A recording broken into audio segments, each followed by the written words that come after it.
Hola amigos, ¿cómo están? ¿Qué tal? Les saluda José Aguilar del ciclo de intercambio cultural. El día de hoy quiero hablar acerca de Chile y de sus héroes. Héroes de la historia de Chile. Todos los pueblos necesitan hombres y mujeres con sueños de libertad, con nobleza y buen corazón. En Chile hay muchos de estos hombres, quienes gracias a su valentía y grandeza han dado libertad y soberanía a ese gran país. Cada nación necesita esos hombres que son un ejemplo para vivir en paz y de paso se transforman en héroes de la patria. Comenzamos con Lautaro. Lautaro, Leftraru, de la lengua mapudungun. Significa calvo veloz. Lautaro fue un destacado líder militar mapuche en la Guerra de Arauco durante la primera fase de la conquista española del territorio que llegaría a ser Chile. Biografía. Primeros años. No existe certeza del lugar de nacimiento de Lautaro. Algunas versiones históricas sitúan su nacimiento en el año 1534 en la zona de Trehuaco, en la actual región de Ñuble, ya que en ese lugar acampó la expedición de Pedro de Valdivia que lo capturó y además era la zona ocupada por el lonco Curiñancu, padre de Lautaro. Otras versiones lo sitúan en las cercanías de Río Andalién en Concepción o en Tirúa, en las cercanías de la cordillera de Nahuelbuta. Lautaro era hijo del lonco llamado Curiñancu, que significa aguilucho negro en lengua mapudungun, y vivió una vida normal hasta que, teniendo alrededor de 11 años de edad, es capturado por los españoles y convertido en servidumbre durante 6 años. Según algunos historiadores, en las inmediaciones del futuro emplazamiento de Concepción, Pedro de Valdivia habría ordenado cortar los dedos de los pies de todos los guerreros mapuches que comandaba Curiñancu y habían opuesto resistencia, incluido el propio Curiñancu y su mujer, para evitar que le siguieran.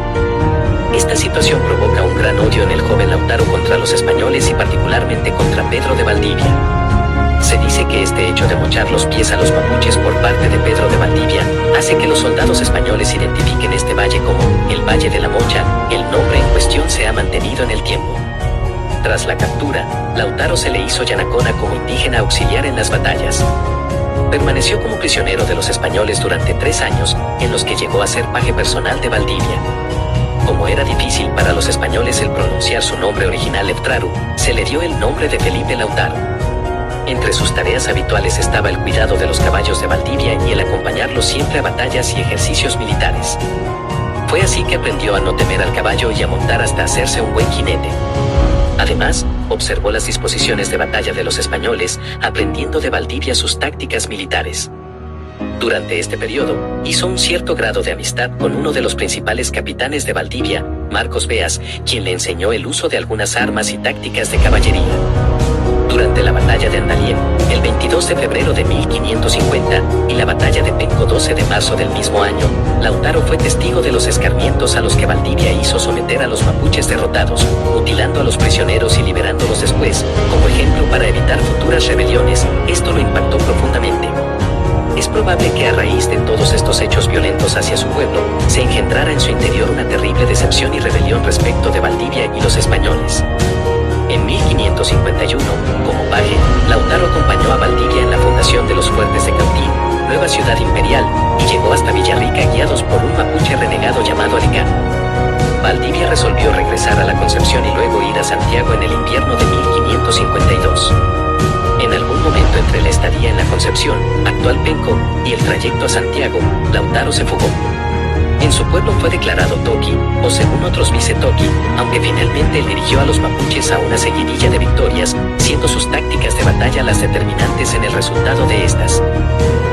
Si hasta el momento te está gustando la narración, por favor, dale like y comparte. Ayúdanos a crecer, amigos. La fuga de Lautaro del campamento español. Después de aprender sobre táctica y estrategia militar española, se fugó en algún momento a caballo, el maestro de campo de Valdivia, regresando con su pueblo. La fuga de Lautaro, paje de Valdivia, pasó desapercibida para los españoles ya que lo consideraban un hecho casi habitual, por lo que nunca lo persiguieron. Según se cuenta en el poema épico La Araucana, Lautaro se presentó ante los sorprendidos loncos presididos por Colo Colo y alguno de sus capitanes, Pelantaro, Fresia, Lincollán, Huacolda, Tucapel y Elicura. Ya vencidos los naturales recelos, Lautaro demostró resueltamente sus naturales dotes de líder innato y le enseñó a su gente a perder el miedo a los caballos. Aprendieron a montar y a utilizar el caballo como un solo ser, tomándolo como una extensión corpórea para combatir. Así, Gracias a Lautaro, aparecieron los primeros escuadrones de caballería mapuche, lo que resultaría de enorme efectividad a la hora de combatir a las huestes españolas. Convocó reuniones en campo abierto y les enseñó a los mapuches las artes militares y el uso de armas nuevas. También diseñó una serie de tácticas militares, el uso de escuadrones. Propuso dejar el ataque masivo y enfrentarlos directamente en bloques o grupos sucesivos, eligiendo de esta manera el terreno, las tácticas de emboscada y de guerrillas como método de combate. Gracias a sus victorias, y teniendo la autoridad de los loncos, fue elegido Toki, jefe máximo en estado de guerra, y dirigió una gran sublevación militar contra los españoles, quienes, hasta ese momento, se paseaban victoriosos en todo el ámbito entre el río Valdivia y el Biobío. La historia continúa, pero por favor déjanos un like antes de continuar. El gran liderazgo de Lautaro. Lautaro demostró tener condiciones innatas de líder y pronto, además, demostraría tener condiciones de estratega militar. Con un elocuente discurso, enseñó a su pueblo, basándose en demostraciones propias, a luchar en escuadrones, aprovechando el terreno y usando formas defensivas contra las cargas de caballería. Les enseñó que la retirada no era cobardía, sino una forma táctica de combate. Asimismo, inculcó el uso del toque de corneta, como elemento de obediencia táctica de los escuadrones, como hacían los españoles. Además, creó un verdadero servicio de investigaciones e inteligencia, utilizando hombres, mujeres y adolescentes. A ellos se les brindaba una preparación profesional. Por ejemplo, en caracterizaciones simulaban ser borrachos, locos, cristianos o traidores de su pueblo con el fin de trabajar como falsos colaboradores, sirvientes o esclavos de los españoles, simulando no entender el idioma español y así sacar información vital, además de difundir noticias o datos incorrectos sobre los posibles ataques del ejército mapuche. Además, realizaban entrenamientos de visibilidad nocturna, sometiendo a la gente a vivir durante días sin ver la luz del sol, con el fin de que posteriormente en las noches hiciera el trabajo de espionaje nocturno. También se les enseñaba el exclusivo sistema de comunicación mediante el movimiento de ramas de árboles. Lautaro eligió e instruyó a comandantes para las diversas secciones de su completo y jerarquizado ejército, incluyendo a un Toki jefe del servicio de investigaciones, quien supervisaba y daba cuenta de las acciones de su servicio. Físicamente, Lautaro era un joven no muy alto, más bien grueso, de unos ojos negros penetrantes, cuerpo robusto y rostro lleno. Espaldas anchas y torso levantado, de agradable apariencia. Vestía una camiseta colorada española, un bonete de cuero grana. La cabeza rapada era coronada con un copete que se dejaba como insignia de generalato, además portaba la simbólica touquikera, emblema de piedra que cuelga del cuello, además de la clava que portaba en su mano, símbolos del jefe de guerra o touki. Si hasta el momento te está gustando la narración, por favor, dale like y comparte, ayúdanos a crecer, amigo. Emboscada, muerte del gobernador Pedro de Valdivia. Lautaro sabía que las fuerzas bajo su mando, recién entrenadas, estaban ahora en una denominada línea interior, es decir, entre dos fuerzas, las del fuerte Purén por el sur y las de Concepción por el norte. Para ello elige neutralizar una de ellas y usó una estratagema, engañó a Gómez de Almagro en el fuerte Purén y se aseguró de que sus tropas no se juntaran con las de Valdivia en el fuerte de Tucapel. Lautaro capturó un emisario, del que se enteró de que Valdivia marchaba hacia el sur y necesariamente tenía que pasar por Tucapel. En efecto, Valdivia a mediados de diciembre de 1553 sale de Concepción y se dirige a Quilacoya, donde tomó algunos soldados en su marcha a Arauco. Los espías mapuches siguieron la columna desde las alturas de los cerros y no presentaban batalla, dejándole hacer su camino. Valdivia mostró extrañeza debido a que no recibía noticia alguna del fuerte de Tucapel, además de que no era hostigado en el camino. El día cuando ya avanzaban los preparativos, de súbito, el bosque se llenó de chivateos y, sin más aviso, una masa se precipitó hacia el enclave español.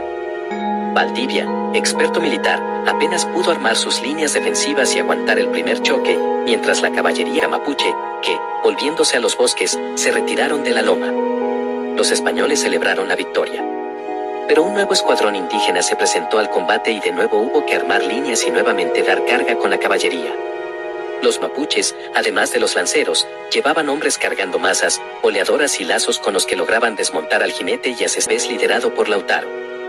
Valdivia, viendo desesperada la situación, dado el cansancio y las bajas, reunió a los hombres disponibles y se discutió si seguir o no con la lucha, que ya adquiría ribetes muy encarnizados. La mitad de los españoles yacían en el campo y las tropas auxiliares del imperio mermaban.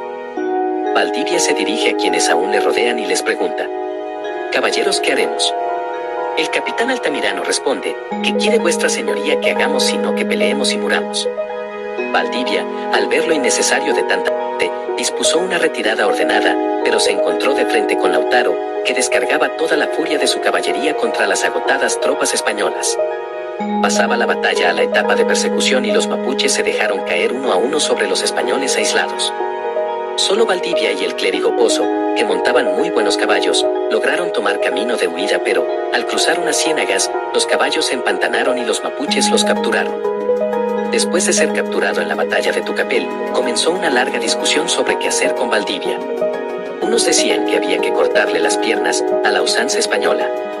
Otros proponían y usar su cráneo como trofeo. Otro grupo decía que lo mejor era negociar una paz estable. Mientras todos discutían, un cacique llamado Leucotón se puso de pie, caminó tranquilamente hacia Valdivia y extinguió su vida propinándole un fuerte mazazo en la nuca. La multitud enmudeció y Leucotón se limitó a decir que los españoles no cumplían promesas, así que no valía negociar con ellos. Y de esta forma la discusión llegó a su fin, sin haberse derramado una gota de sangre. Es posible que el corazón de Valdivia haya sido consumido por los mapuches, pues acorde a su tradición, es ahí donde se encuentra el valor en los grandes guerreros, y al consumirlo absorbes ese valor y a la vez honras su recuerdo. Después de escuchar esta historia, cuéntame, ¿qué te ha parecido? ¿Te gustaría tener más historia de Chile? Déjame tus comentarios y yo me encargo. Díganme a quién quieren que continúe estudiando. Nos vemos. Por favor, compartan este video para que nuestra comunidad se haga más grande. Y chao.